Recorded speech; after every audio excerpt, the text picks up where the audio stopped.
안녕하십니까. 반갑습니다. 오늘 동양철학 특강 첫 번째 강의를 진행하게 됐습니다. 저는 박홍식이라고 합니다. 우리 전통문화연구회에서 금년 동계 강의 중에 하나로 그 동양철학 특강 강좌를 마련했습니다. 모두 8강좌입니다. 8번에 거쳐서 강의가 진행됩니다. 저는 그 중에 첫 번째, 두 번째 강의를 맡게 됐습니다. 이어서 세 분 교수님들께서 아주 좋은 강의를 해주시는데, 저는 그냥 오프닝 세레머니다 라고 이렇게 이해해 주시면 되겠습니다. 오늘 저와 같이 이렇게 생각해 대화할 그 제목은 실학입니다. 그래서 오늘은 이제 실학의 꿈이라는 강좌 제목을 다뤄봤습니다. 다음 주에는 다산 정약용이 새로운 세상이다 라는 제목으로 이렇게 한번 타이틀을 정해봤습니다. 실학이라고 하는 것은 우리가 이렇게 낯설지 않은 그런 테마입니다. 많은 사람들이 일찌감치 우리가 학교 다닐 때 실학이라는 그런 테마에 대해서는 한 번쯤은 다 들어봤을 겁니다. 오늘 강의는 특히 다 아시는 것처럼 이렇게 코로나 상황 속에서 무관중, 무청중, 그리고 이렇게 수강생이 없는 상태에서 이렇게 이루어지고 있습니다. 바다의 침묵인가요? 침묵의 바다입니까? 라는 소설도 있습니다만은 이렇게 벽을 보고 앞을 보고 강의해야 되는 그 반응 없는 그러한 강좌가 진행되겠습니다. 하나의 우리가 어려운 상황 속에서 이것도 하나의 서로 간에 수행 방법이라 할까요? 대화 방법이라 할까? 라고 적응하고 받아들여도 괜찮을 것 싶습니다. 오늘은 또 특히 날씨가 많이 춥습니다. 오랜만에 어제 눈도 많이 왔습니다. 날씨도 춥고 또 소설도 내리고 또 한편으로는 이 코로나 상황이 1년 이상 이렇게 지속되고 있습니다. 마음이 많이 이렇게 서로들 닫혀 있고, 그리고 또 알게 모르게 이렇게 우울증도 쌓여 있을 겁니다. 오늘 강좌가 바람이 있다면 조금이라도 어떤 그 새로움에 대한 꿈을 꿨던 선조들의 그 지혜를, 영감을 받을 수 있으면 참 다행이다, 이렇게 생각을 한번 해봅니다. 자, 그럼 바로 이야기를 진행하고 계십니다.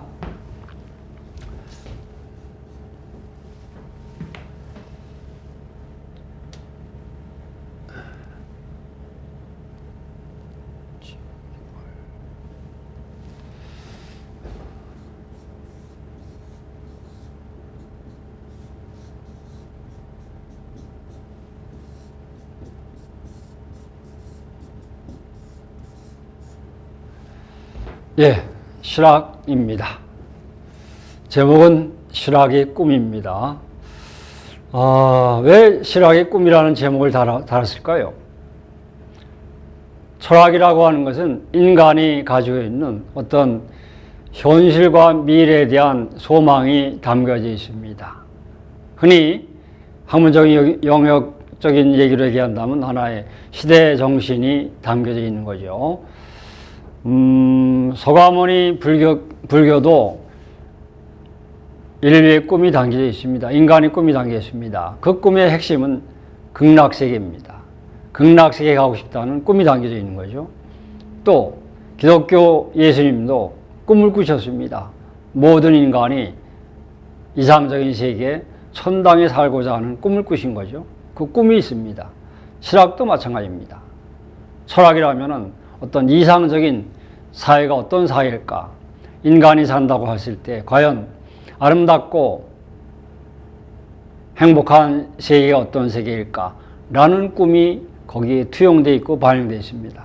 그래서 제가 그러한 선조들의 꿈을 얼마만큼 이렇게 잘 해석해낼 수 있을지 모르지만, 그래서 제목을 한번 꿈이라고 달아봤습니다. 그 메시지 전달이 잘 될 수 있기를 바라봅니다. 자, 그럼 그 다음 얘기입니다. 그럼 먼저 실학이라고 하는 것은 어떤 의미일까요? 개념을 한번 같이 생각을 해보겠습니다. 철학이라고 하는 것은 이 개념이 중요합니다. 그래서 개념에 시작해서 개념에 끝나는 것이 철학인 겁니다. 자, 그러면 우리가 글자를 먼저 볼까요? 실학. 이 열매실자, 참실자죠. 예. 참된 학문, 배움. 이 실학입니다. 그럼 한번 생각해 볼 수 있습니다. 실학이니까 그러면은 참되지 않는 학문도 있다는 뜻인가? 뭔가 이것은 열매실자 실학이라고 하면은 그렇지 않은 상대적인 것을 염두에 두고 내가 아는 학문이야말로 참된 학문이다, 실학이다 라고 이름 붙인 게 아닐까라고 한 번쯤은 생각해 볼 수 있죠. 예. 실자의 상대적인 말이 뭐죠? 허 아닙니까? 허.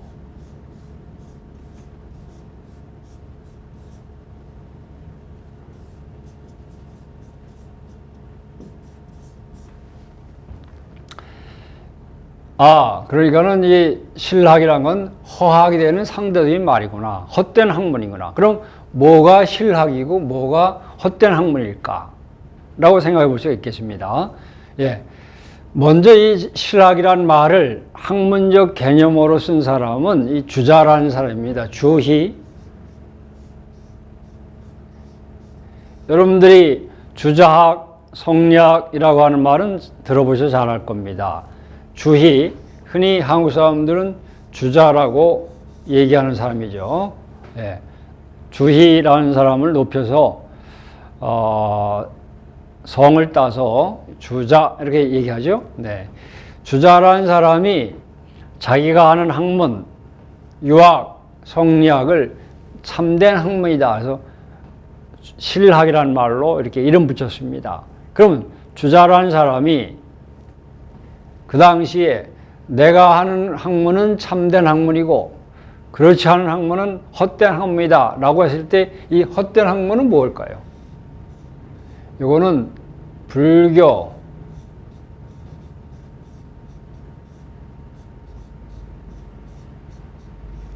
도교를 가리켜서 허학이라고 하고 주자가 얘기하는 자기가 하는 학문,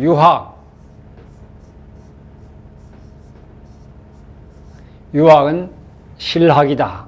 이렇게 이름을 붙여본 겁니다. 거기에 동의하지 않는 사람들은 물론 있겠습니다. 예.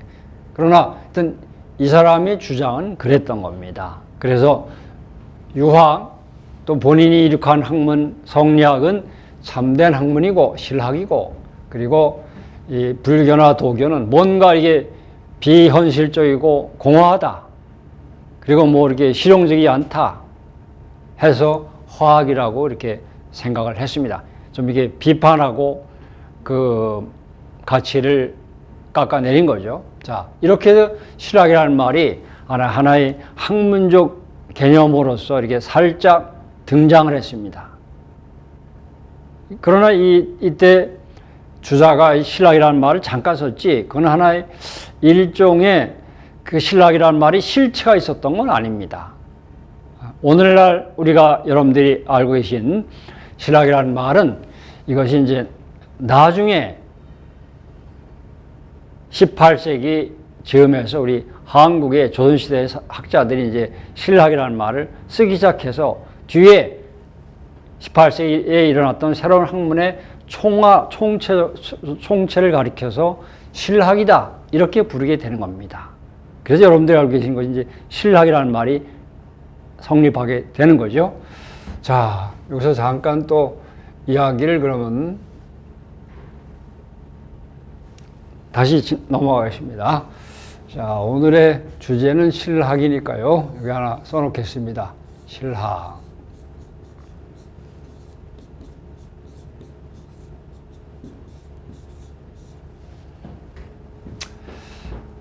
자, 우리 세상이 바뀌는 데는 커다란 그 요인이 많이 있습니다. 근데 인류 역사 동서고금의 가장 큰 변화는 전쟁입니다. 전쟁만큼 인간의 환경과 인간의 사유를 바꿔놓는 것은 없다고 해도 과언이 아닙니다. 인간은 전쟁을 통해서 필요한 건가요, 전쟁이? 그것까지는 모르겠습니다만은 어쨌든 전쟁은 수많은 인간의 생명도 앗아가지만 사회 변화를 아주 급속하게 전진시킵니다. 그리고 인간의 사회를 확 바꿔놓습니다. 많은 것을 생각하게 합니다. 쇼크 중에 가장 쇼킹한 것이 인간의 생명이 왔다 갔다 하는 거니까요. 전쟁처럼 쇼킹한 것은 없습니다. 우리 한국의 역사도 마찬가지입니다. 조선이 1392년에 세워져서 평화로운 시대가 이렇게 이어졌지만 한 200년 돼가지고 임진왜란이 일어납니다. 1592년에. 그리고 또 100년도 안 돼서 병자호란이 일어납니다. 임진왜란과 병자호란은 우리 조선시대 많은 사람들의 이 사회 방식을 확 바꿔놓습니다. 그래서 이제까지 있었던 어떤 기존 질서와 세계관, 인생관 이런 것들에 대해서 회의를 하기 시작합니다. 과연 이런 것들이 우리의 삶의 그 올바른 틀이었나, 가치였나 하는 것들을 이렇게 고민하고 다시 생각하게 되는 거죠. 그래서 임진왜란과 병자호란을 거치면서 이제 조선의 지식인들 사이에서도 이제 안 되겠다. 뭔가 우리 사회가, 조선 사회가 변하지 않으면 안 되겠구나. 라는 아주 절박한 마음을 갖게 됩니다. 그리고 많이 죽어가는 정말 불쌍한 민중들의 고통스러운 삶에 대해서 고민을 하게 되는 겁니다. 그런 속에서 이제 새로운 사회가 탄생을 하게 되는 거죠. 그것이 실학입니다. 그래서 실학은 17세기에 이렇게 움트기 시작해서 18세기에 이렇게 하나의 이제 사상의 모양을 갖추기 시작하는 거죠. 자, 그러면 어떤 사람들이 이렇게 참된 학문 실학이라고 하는 새로운 사상을 갖추게 되었을까? 누가 이런 생각을 하게 됐을까? 라는 걸 잠깐 살펴보겠습니다. 세상은 이렇게 흔히 우리가 얘기하는 것처럼 기득권을 가진 사람은 잘 변화하려고 하는데 변화에 좀 약합니다. 변화에 대한 필요성을 느끼면서도 그 변화의 속도에 대해서는 상당히 이렇게 속도감을 잘 못 내는 경향이 동서고금의 일반적인 경향입니다. 조선도 마찬가지입니다. 그래서 조선 사회를 지탱하던 사람들은 대개 과거 시험을 공부하고 과거 급제를 한 사람들, 이런 지식인들이 조선 사회를 끌고 왔고 자기들이 이렇게 사회의 가장 중심된 세력이라고 자부했습니다. 그리고 그들이 우리 한국 사회를 이상적인 나라로 만들 수 있다라는 생각을 가지고 있었죠. 그러나 현실은 그렇지 못했습니다. 임진왜란과 병자호란이 터지니까 그들이 생각했던 것들은 많은 이런 구멍을 보이고 헛된다, 잘못됐다는 것을 이렇게 적나라하게 드러났죠. 그래서 그렇지 않다라는 생각을 가진 사람들이 나온 겁니다. 그런 사람들은 대개 누구냐? 현실에서 이렇게 거리감을 두고 현실을 객관적으로 바라보고 자기가 이렇게 기득권에 대한 많은 이런 연대가 없으니까 자유롭게 발언할 수 있는 그런 사람들이 발언하게 되는 거죠. 그런 사람들이 이런 실학을 갖다가 하게 되는 겁니다. 대개 이 사람들이 역사에서 얘기하는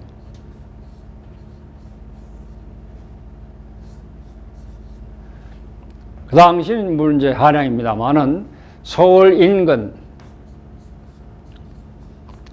요새 말로 하면 수도권이겠죠. 서울 인근 수도권에 사는 대개는 소외된 지식인 중심입니다. 이들이 중심이 돼서 이들이 새로운 학문을 갖다가 주장하게 되는 거죠. 새로운 시각으로 사회를 바라보고 그리고 사회를 갖다 변화해야 됐다. 이런 얘기를 하게 되는 겁니다. 자, 그런데 이제 주로 이제 이런 사람들이 주도를 하게 되는 겁니다. 근데 그럼 이들이 무엇을 꿈꿨을까 하는 얘기를 하는 것이 오늘의 강의의 주제입니다. 근데 저는 특히 이 철학을 전공했습니다. 그래서 저는 철학적 시각에서 실학이라고 하는 것을 어떻게 우리가 이렇게 바라보고 그 실학자들이 무엇을 꿈꿨나 하는 얘기를 한번 해보자는 겁니다.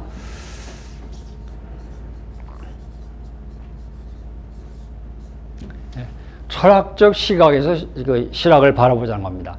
이제까지 실학 연구는 대개가 보면은 실학 연구의 출발은 철학이 아닌 사학 또는 뭐 문학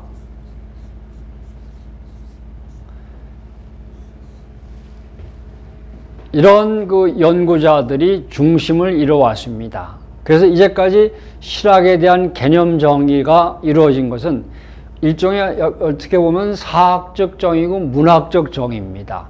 철학적 정의라고 하기에는 조금 많은 어려움이 있습니다. 예. 자, 그 얘기 이제 차차 진행을 하면은 이해가 갈 겁니다. 네. 자, 그러면 이 철학적 정의와 어떤 개념에 대한 실학에 대한 사학적 정의와 문학적 정의가 어떻게 다를까요? 철학적 정의라고 한다면은 뭐가 돼야 되냐면 이 실학이라고 하는 것이 이 사유의 틀이 바뀌어야 됩니다.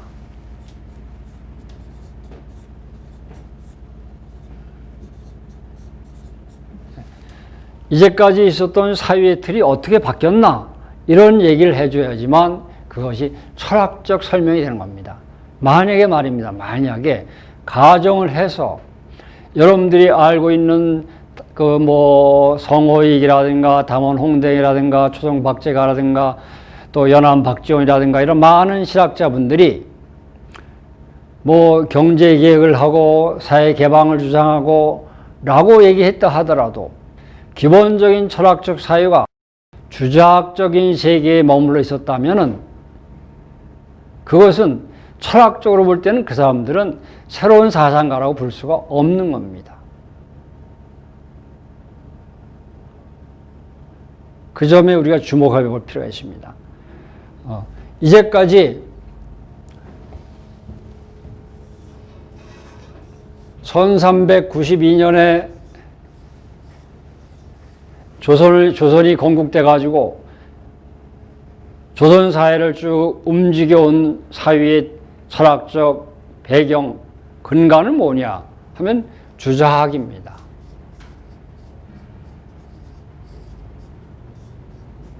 성리학이라고도 하죠. 네. 이것이 그 철학적인 조선 사회의 근간이고 틀입니다. 이런 세계관과 가치관을 가지고 조선의 지식인들과 많은 사람들이 인간을 이해하고 자연을 이해하고 사회를 이해하고 그 이상사회를 꿈꿨습니다. 자, 그런데 아까 얘기로 돌아가서요. 만약에 여러분들이 알고 있는 실학사상가들이 철학적으로 주자학이나 성리학적 사유를 가지고 있었다면은 그러면 이 사람들은 철학적으로 볼 때는 주자학자고 성리학자입니다. 그러면 새로운 사상가로 이렇게 편입되고 새로운 사상을 평가받으려면 어떻게 되겠죠? 주자학과 성리학 세계에서 떠나야 됩니다.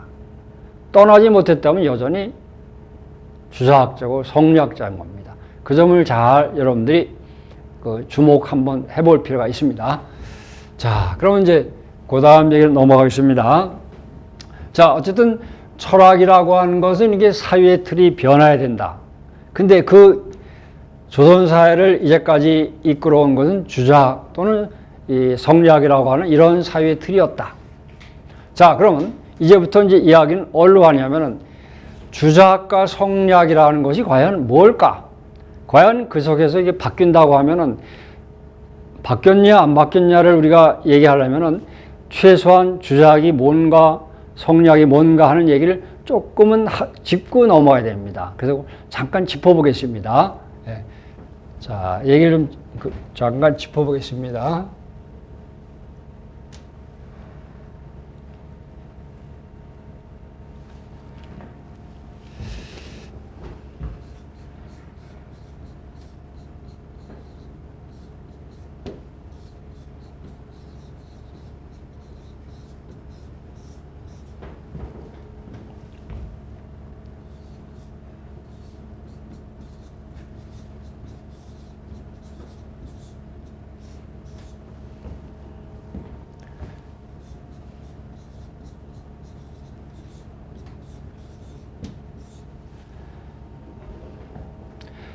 중국 철학사의 흐름은 이제 중세 시대 12세기에 새로 등장한 주자학이 있습니다. 그리고 그 다음에 16세기에 등장하는 이 양명학이 있습니다. 그리고 그 다음에 이제 우리가 얘기하려고 하는 실학, 뭐 실학이라는 명칭이 과연 맞는 건가 하는 것은 좀 문제의 여지가 있습니다. 어쨌든 일단 편하게 실학이라고 일단은 불러보겠습니다. 실학. 이렇게 넘어오는 겁니다. 사유의 틀이 바뀌는 거죠. 분명히 양명학자를 실학자로 얘기하지 않습니다. 양명학자, 그렇게 얘기합니다. 주자학과는 완전히 다른 학문 세계니까 구분해서 양명이라고 부르는 겁니다. 자, 그랬을 때 주자학이라고 하는 것은 주자학 성리학이라는 학문은 자연이란 무엇인가, 인간이란 무엇인가에 대한 설명을 합니다. 주자학적 설명이고 성리학적 설명이 되는 거죠. 예. 그리고 또 양명에 와서 또 여기에서 또 인간이란 무엇인가, 또 사회란 무엇인가 라는 것을 설명합니다. 근데 설명하는 방식이, 틀이 주자학과 성리학과는 구별되는 겁니다. 그래서 이제 우리가 양명학이다, 또 뭐 이렇게 부르는 거죠. 예. 자, 그랬을 때 주자학이라고 하는 건 자연이란 무엇인가, 인간이란 무엇인가를 어떻게 설명했을까요? 주자는 물론 주자 개인 한 사람이 한 건 아닙니다만은 대표를 지칭해서 주자라고 얘기하겠습니다. 주자는 자연이란 무엇인가에 대한 답안지를 아주 훌륭하게 작성했습니다. 그게 이기론입니다. 이기론.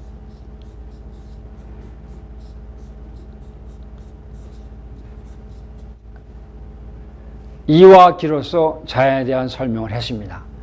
인간이란 무엇인가를 설명할 때 주자라는 사람은 이걸 아주 간단명료한 답안지를 하나 제출해 놨습니다.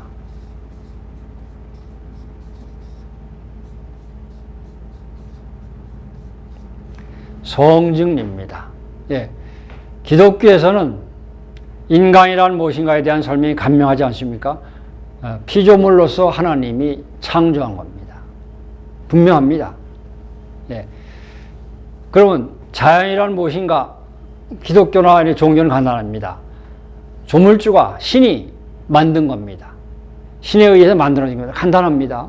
예. 그런데 주자라는 사람은 신을 인정하지 않으니까요. 이게 설명하려니까 아주 머리가 아픕니다. 복잡했습니다. 그래서 많은 고민을 했습니다. 고민하다가 이 자연 현상과 운동 변화는 어떻게 이루어지는 것인가 라는 고민을 했습니다. 그 고민하다가 앞서간 철학자들이 만들어낸 용어와 또 불교적인 그런 설명, 이런 것 여러 가지를 종합해서 자기가 하나의 자기 상품 개발을 했습니다. 그게 이기론입니다. 이 모든 자연 현상은 운동 변화는 이와 기에 의해서 만들어지고 움직여지고 운동한다 라는 설명을 해낸 겁니다. 그럼 이는 뭐고 기는 뭘까요? 자, 간단하게 한번 보겠습니다. 기라고 하는 것은 뭐 우리말에 이렇게 우리말도 지금 쓰면은 기라는 말이 많이 들어왔습니다. 오늘 기운이 없다, 기운 좀 차려라, 양기가 좋다, 뭐 기색이다, 또 어떤 기라는 말은 우리 주변에 얼마든지 많은 말을 쓰고 있습니다. 많이 사용하면 지금도. 자, 그런데 이 기라고 하는 것은 좀 더 요즘 말로 이렇게 바꿔버린다면은, 예, 그래도 가까운 말들로 바꿔본다면 이렇게 보겠습니다. 기는 일종의 이게 가장 가까운 말 중에 하나가 에너지, 물질, 이렇게 좀 근사치를 찾아낼 수가 있습니다. 현대말과 가까운 말을 찾아낸다면요. 그리고 이 기는 또 모든 우리 인간에 이게 보입니다. 이건 모양이 있습니다. 또 모양이 있고, 질량이 있습니다. 냄새도 있고, 그리고 그러니까는 쉽게 얘기하면 우리 인간의 오감으로 파악될 수 있는 겁니다. 그런 것은 다 깁니다. 손으로 만져질 수 있고, 만져지지 않으면 또 냄새를 맡을 수 있다거나, 아니면 소리가 들린다거나, 이런 것들, 아니면 맛을 본다거나, 이런 것들은 다 깁니다. 세상 천지에 기 아닌 것이 없다라고 할 정도로 모든 것은 깁니다. 자, 예를 들어 볼까요? 그럼 이는 또 뭐냐? 이는 조금 생각을 조금 해보시면 됩니다. 이라고 하는 건 뭐냐면 모든 기가 움직이고 운동과 변화를 하게 하는 마지막 원인자입니다. 좀 철학적으로 표현하면 궁극적 원인자입니다. 자, 예를 들어 보겠습니다.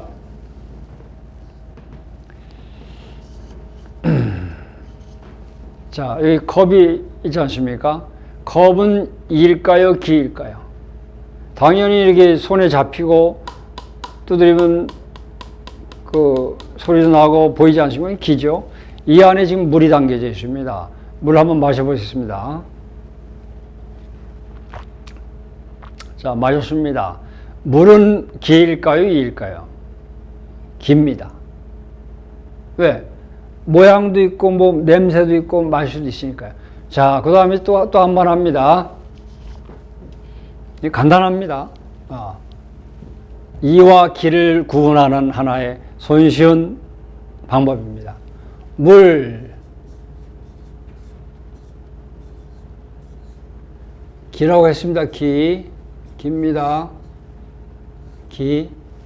자, 지금 안 됐습니다만 어쩔 수 없이 강의를 위해서 실험을 합니다. 자, 물을 한번 부어보겠습니다. 자, 물이 떨어질까요? 저 카메라에 잘 잡힐지 모르겠습니다. 떨어졌습니다.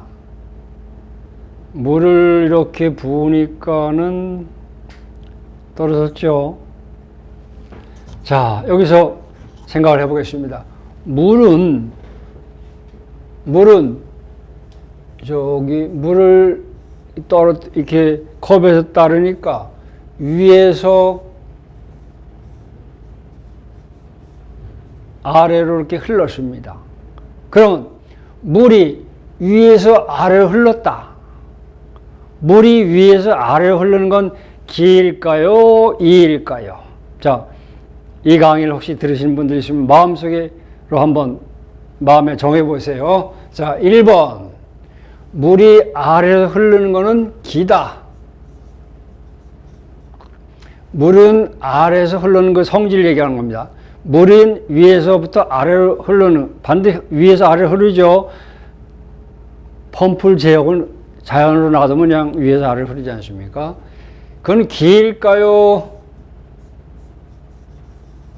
이일까요? 자, 마음속에 투표를 한번 해보세요. 1번 손 들어보세요. 2번 마음속에 투표했습니까? 좋습니다. 이건 뭐 다수결로 정하는 게 아닙니다. 어쩔 수 없이 사실 그 자체로 판명해야죠. 이거는 물이 위에서 아래로 흐른다 하는 성질은 기도 아니고 이도 아닌 겁니다. 그런 걸 뭐라고 얘기하죠? 그건 그냥 기의 속성.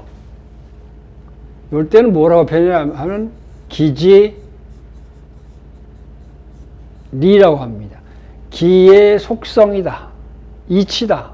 이때 이는 주자가 얘기하는 큰 개념으로서 이 개념의 이와는 구별되는 겁니다.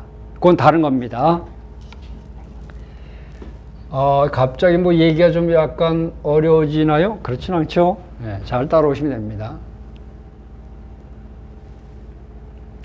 주자가 얘기하는 큰 개념에서 이와 기라고 할 때 이와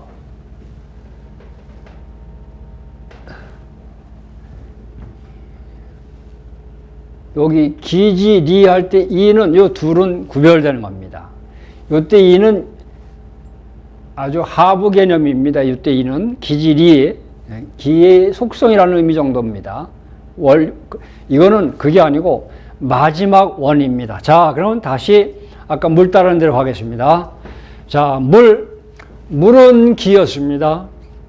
물이 위에서부터 아래로 떨어지는 성질은 기의 속성이라고 했습니다. 그럼 도대체 리는 여기서 이해할 때 이는 뭘까요? 빨간색으로 칠한 요 이는 뭘까요? 자, 잘 생각해 보세요. 이렇게 얘기합니다. 주자식의 설명입니다. 무언가가 있다는 거예요. 무언가가 있어서 물로 하여금 위서부터 아래로 떨어지게 하는 성질을 갖게 해준다는 겁니다. 그게 리라는 겁니다. 원인인 거지, 원인. 물이 위에서부터 아래로 떨어지게끔 하는 그 원인자가 있다는 겁니다. 요즘 과학적으로 만류 인력이 있지만, 만류 인력은 또 왜 생기냐? 만류 인력이 생겨나게끔 하는 그 원인자가 있다는 겁니다. 그래 쭉 그 원인을 쫓아가면은 더 이상 원인이 없어요. 그걸 마지막 원인.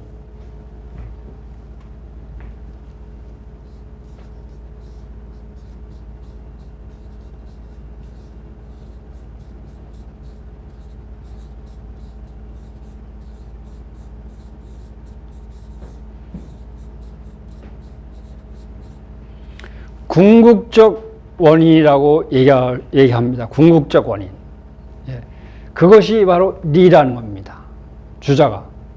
그것이 그 실체가 있다는 겁니다. 그러고 보니까 이렇게 얘기하면 조금 이렇게 생각을 많이 하시는 분들, 금세 뭔가, 저거 뭔가 비슷하다라고 생각하시는 분들이 있을 겁니다. 뭐랑 비슷하죠? 리가? 이 쌍방향이 아니니까 제 귀에 들리는 것도 같습니다. 어떤 분이 얘기하시네요. 예.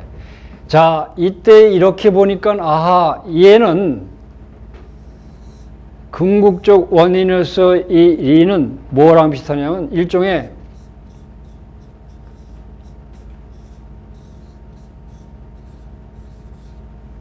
신입니다. 신. 가드랑 같은 겁니다. 신이 있게끔 하는 그 원인은 없습니다. 마지막 원인입니다. 하나님이 세상 만물을 만들었다. 그럼 또 장난기 있는 사람들 얘기하죠. 하나님 누가 만들었습니까? 누가 만들었죠? 만든 사람 없어요. 하나님은 그냥 그 자체입니다. 하나님을 또 만든 사람은 없어요. 그랬을 때 하나님 뭐가 되죠? 바로 여기 이겁니다. 마지막 원인이고 궁극적 원인이 되는 겁니다. 됐습니까? 예. 그런 의미입니다. 리라는 것이 그렇다는 뜻이죠. 주자가 그러한 리를 갖다 생각해 놓은 겁니다. 일종의 신의 대체물을 생각해 놓은 거죠. 그럼 주자가 얘기하는 이 신과 이와 우리가 요즘 알고 있는 가드로서의 신은 뭐가 다를까요? 어떤 점이 다를까요? 뭐 많이 설명할 수 있겠지만 쉽게 얘기하면 아주 간단하게 얘기하면 이런 겁니다. 주자식의 리는 이건 인격체가 아닙니다. 얘는 비인격체죠. 네.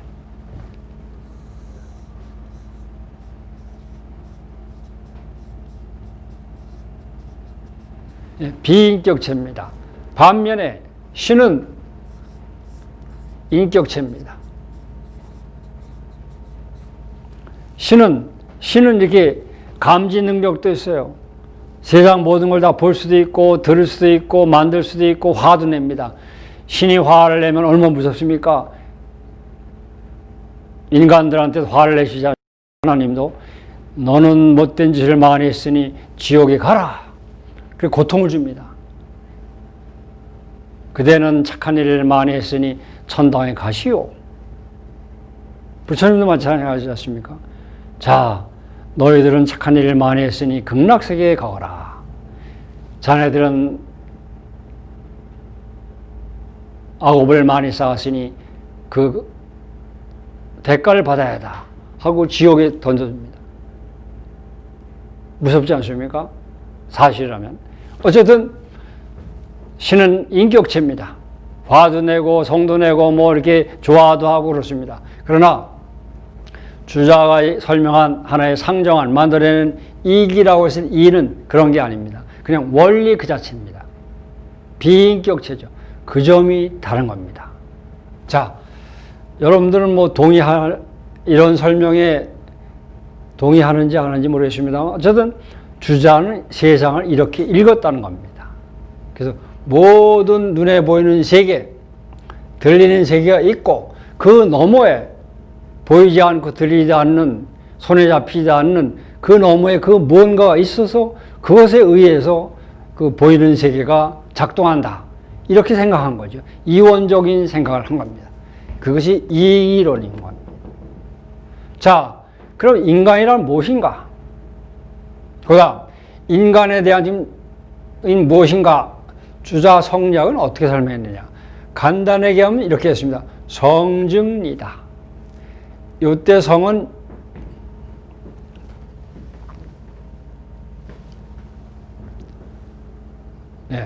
이때 성은 인간을 얘기한 겁니다.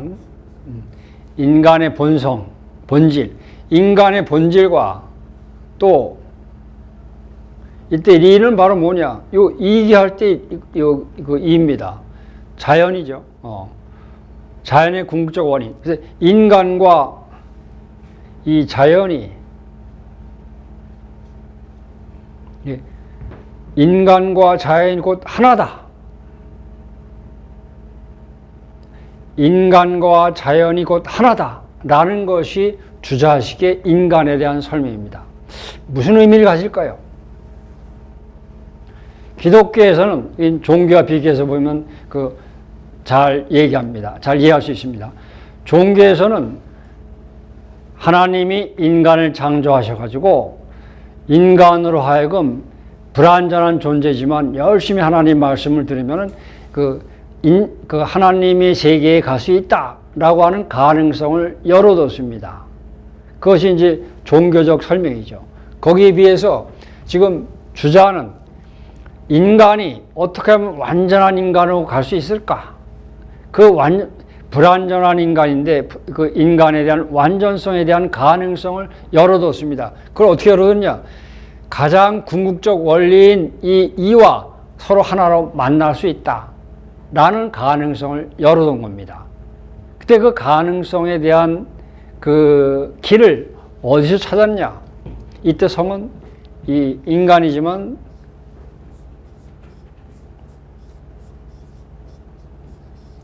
도덕성에서 찾은 겁니다. 도덕성. 그래서 인간이 도덕적 인간으로 이렇게 성장하고 자기 수행을 하고 완성해 나가면은 그러면은 궁극적 자연 원리와 이렇게 하나가 될 수 있다. 라고 얘기했습니다. 그래서 결국은 아주 좀 이렇게 단순하게 한다면 무슨 식의 사고방식일까요? 이것은 일종의 천일합일적인 사고방식입니다. 하늘과 인간이 하나로 만날 수 있다. 라고 하는 사고방식을 약간 철학적으로 주자가 이렇게 성증이다. 이렇게 표현한 겁니다. 옷을 좀 바꿔 입었지만은 결국엔 이겁니다. 네. 그러나 기독교에서는 좀 다르죠. 예. 기독교에는 하나님이 인간을 만드셨지만 인간이 하느님과 같이 될 수는 없습니다. 예. 신과 인간이 이퀄이 되는 건 아닙니다. 절대 아니죠.